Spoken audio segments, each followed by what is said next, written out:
Good morning everyone. आप सभी अच्छे होंगे। और नवोदय विद्यालय जिन्होंने भी अप्लाई किया है उसको भी काफ़ी कॉन्ग्रेचुलेशन, और जिनका शॉर्ट लिस्ट हुआ है उनको भी बहुत बहुत मुबारकबाद हो।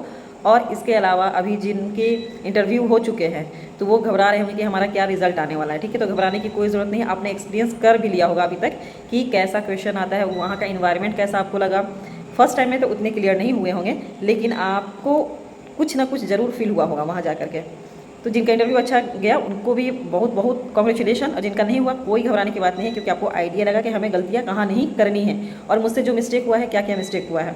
तो सबसे अच्छी बात है कि अपनी मिस्टेक्स को, अपनी गलतियाँ को समझना और उससे ऊपर जाना है ना, वो सबसे काफ़ी इंपॉर्टेंट होता है। और रही बात की ज़रूरी नहीं है कि सक्सेस ही आपको मिले, और ये इस इंटरव्यू में आपको 100% सक्सेस मिले, नहीं मिले, लेकिन आपको ये एक्सपीरियंस लाइफ में कहीं ना कहीं ज़रूर इफ़ेक्ट करने वाला है। तो इससे बिल्कुल ही नहीं घबराएं। ठीक है, आप और मूवमेंट करें, कहीं और देखें, कहीं और अप्लाई करें, क्योंकि कॉन्फिडेंस आपको बूस्ट बिल्कुल होता है।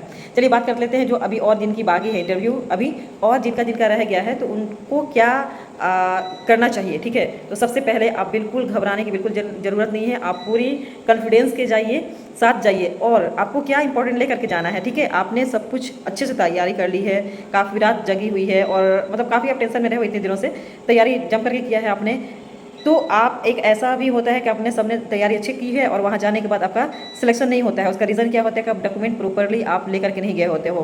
ठीक है, आपका जितना भी डॉक्यूमेंट्स है, जितने भी सर्टिफिकेट्स है, आप सबका original copy at a time of interview आपको ले जाना है। ठीक है, क्योंकि वहाँ पर वेरिफिकेशन होगा, क्योंकि पहले तो आपका जो आपने अप्लाई किया होगा उसके अकॉर्डिंग आप शॉर्ट लिस्ट हो ही गए हैं। ठीक है, लेकिन जो वेरिफिकेशन है, आपका जो ओरिजिनल डॉक्यूमेंट है वो वहाँ पर देखेंगे, तो बिल्कुल उसको ले जाइए और उसको वेरीफाई करें। जैसे आप, बहुत सारे बच्चे का होता है कि सेमेस्टर वाइज है, तो सेमेस्टर वाइज भी लेकर जाना है। तो बिल्कुल आपका जितना सेमेस्टर है सारे सेमेस्टर के सर्टिफिकेट्स, ठीक है, विथ आपका जो मार्कशीट होता है उसके साथ आपको जाना होगा, लेकर के जाना होगा। और एक और चीज़, सेल्फ अटेस्टेड होना चाहिए, वो सारे पर आपका एक सेल्फ अटेस्टेड आपका साइन होना चाहिए। इन बातों को बिल्कुल ध्यान में रखें। ठीक है, तो जाने से पहले अपने सारे डॉक्यूमेंट्स, आधार कार्ड हो या फिर पैन कार्ड हो, उसके भी आप ज़रूर रखें, और एक एक जीरोक्स एक्स्ट्रा आप ज़रूर रखें।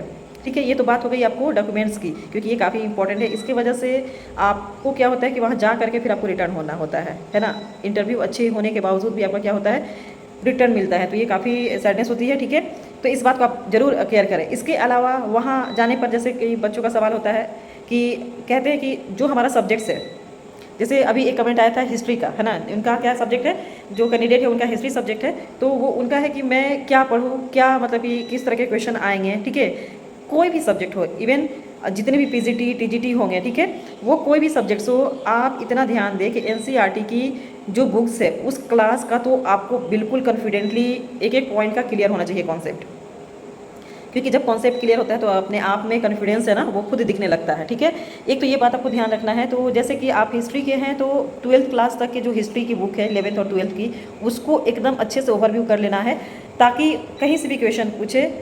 एक और चीज़ बात, जैसे कि आपसे वहाँ पर इंटरव्यू में ये भी पूछा जाता है कि एरिया ऑफ इंटरेस्ट, है ना, जैसे कि टॉपिक्स बहुत सारे होते हैं, कंटेंट काफ़ी होता है हमारा, जो भी आपका सब्जेक्ट है, तो उस सब्जेक्ट से आपके जो कंटेंट है उसमें से एरिया पूछते हैं कि एरिया ऑफ इंटरेस्ट आप बताइए, जहाँ से आप कॉन्फिडेंटली आप उसको बता सकते हैं। तो ये एक अच्छी बात होती है। ठीक है, तो आप उसी पॉइंट को बताएं, उसी टॉपिक को बताएं जहाँ पर बिल्कुल आपका कॉन्फिडेंट हाई हो। ठीक है, ठीक है, उसके अलावा आपको क्या ध्यान देना है कि आपने, जैसे कि होता है कि बाइलिंगुअल है ना, आप इंग्लिश में वहाँ इंटरव्यू होगा या हिंदी में इंटरव्यू होगा, ये डिपेंड करता है आप पर कि आप इसमें कंफर्ट है। लेकिन आपको पता है कि हर नवोदय में इंग्लिश भी और हिंदी भी, मतलब हिंदी तो चलिए जो रीजनल लैंग्वेज है वो वहाँ के स्टूडेंट्स को, या जो वहाँ पर आप पे अप्लाई कर रहे हैं कैंडिडेट है, उनको ये चीज़ आनी चाहिए।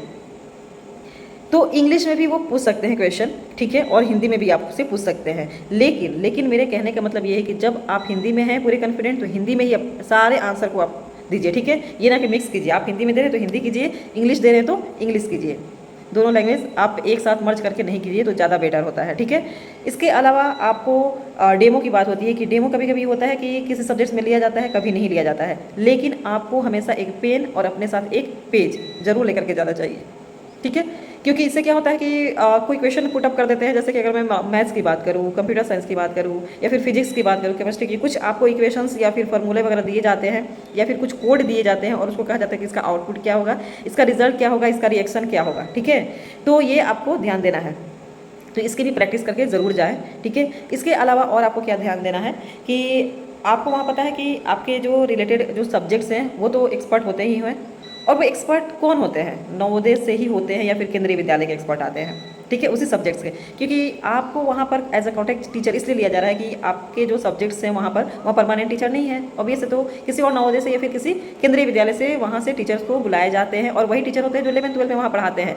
तो आपको हायर ज़्यादा एजुकेशन की कोई ज़रूरत नहीं है, हायर नॉलेज की कोई ज़रूरत नहीं है। आपको बेसिकली 11th और 12th का कॉन्सेप्ट क्लियर करना चाहिए अगर पीजीटी है तो, और टीजीटी है तो आपको 6 to 10 तक का आपको क्लियर करना है, ठीक है।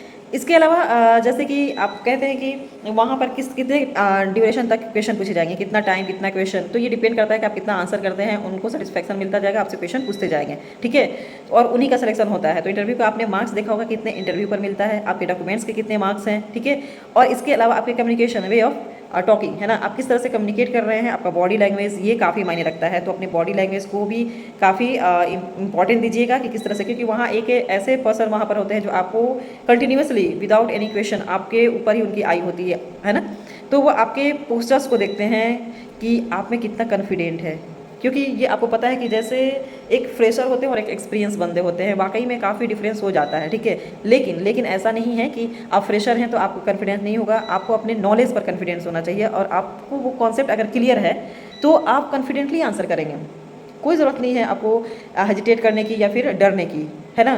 तो बोल्डली आप बोलिएगा, ठीक है। और एक और चीज़ काफ़ी जो है कि आप फर्स्ट टाइम जैसे ही इनके आपके फेस पर स्माइल होना चाहिए, नर्वस नहीं दिखना चाहिए, ये नहीं होना चाहिए, है ना, क्योंकि आप जा रहे हैं नवोदय विद्यालय के बच्चों को पढ़ाने, तो ये एटीट्यूड तो होना ही चाहिए, क्योंकि वहाँ एक से अनोखे बच्चे आपको दिखेंगे, ठीक है। तो इन सब बातों को बिल्कुल ध्यान में दीजिएगा। इसके अलावा जो भी क्वेश्चन पूछे आप उसका बिल्कुल आपका फेस पॉजिटिव होना चाहिए, और आंसर भी आपको पॉजिटिव वे में ही देना है, भले ही आपसे वो नेगेटिव की तरफ मूव करेंगे कि आपका किस तरह का आपका मूवमेंट है, आपको लेकिन पर ध्यान देना क्या है कि आपका जो भी आंसर हो वो पॉजिटिव हो।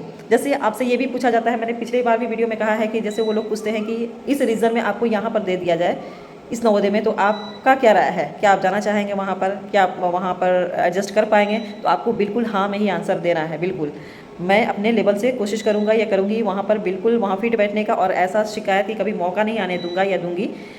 मैं अपना 100% इसमें अपना लगा दूंगी, ठीक है। ये सब आपको पॉजिटिव वे में ही आंसर करना है। इसके अलावा आपको क्या करना है कि जब आप फर्स्ट टाइम जब जाएँ तो उनका थैंक्स ज़रूर करें कि थैंक फॉर दिस अपॉर्चुनिटी, है ना, कि आप इंटरव्यू के लिए वहाँ पर मुझे सिलेक्ट किया गया है। इसके अलावा आपको क्या करना है, जब आप आउट हुए तो भी वहाँ उनको धन्यवाद ज़रूर करें, थैंक यू ज़रूर करें, और पॉजिटिव वे में, ठीक है।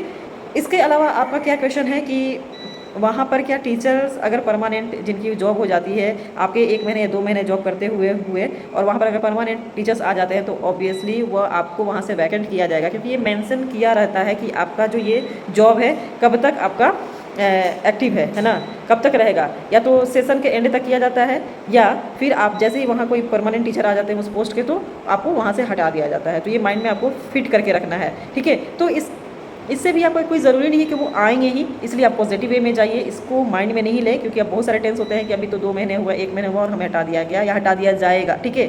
जाएगा ना, ऐसा क्यों सोचते हैं कि हटे ही जाएंगे, ठीक है, ऐसा नहीं सोचना है। बट जो भी आपका वो एक्सपीरियंस रहेगा वो आपका कहीं ना कहीं वो यूज़ होने वाला है लाइफ में, ठीक है, वो कहीं ना कहीं काम आने वाला है। इसके अलावा भी चलिए मिलते हैं हम नेक्स्ट वीडियो में, और भी जो डाउट्स हैं आप कमेंट में ज़रूर लिखें। बेस्ट ऑफ लक फॉर आपका जो भी है इंटरव्यू। चलिए मिलते हैं नेक्स्ट वीडियो में। Thank you for watching.